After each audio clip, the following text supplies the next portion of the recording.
இந்த மாமரத்துல நிறைய பழங்கள் இருக்கு, வா பறிக்கலாம். எனக்கு பயமா இருக்கு.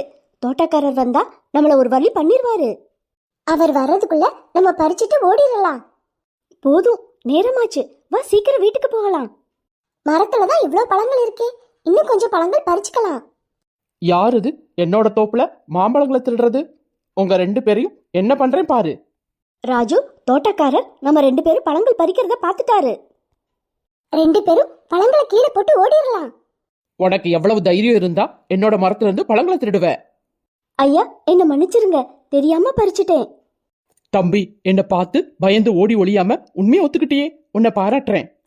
உனக்கு நானே பழங்களை பறிச்சு தரேன், வீட்டுக்கு கொண்டு போ. ராமு, பையன் நிறைய பழங்கள் வச்சிருக்கியே, உனக்கு எப்படி கிடைச்சது? நான் அந்த தோட்டத்துக்காரர்கிட்ட பழங்களை அவருக்கு தெரியாம பறிச்சதுக்கு மன்னிப்பு கேட்டேன். உடனே அவர் என்ன மன்னிச்சு பை நிறைய பழங்களை போட்டு என்கிட்ட கொடுத்தாரு. வா 2 பேரும் சேர்ந்து சாப்பிடலாம். என்னைய மன்னிச்சிடு ராமு, தோட்டக்காரர் திட்டிடுவாருன்ற பயத்துல உன்னை அங்க அம்போன்னு விட்டுட்டு வந்துட்டேன். நான் அதை அப்பவே மறந்துட்டேன். இப்ப 2 பேரும் மாம்பழங்களை ஒன்னா உட்கார்ந்து சேர்ந்து சாப்பிடலாம். ராஜு தான் செய்த தவறை நினைத்து வருந்தினான்.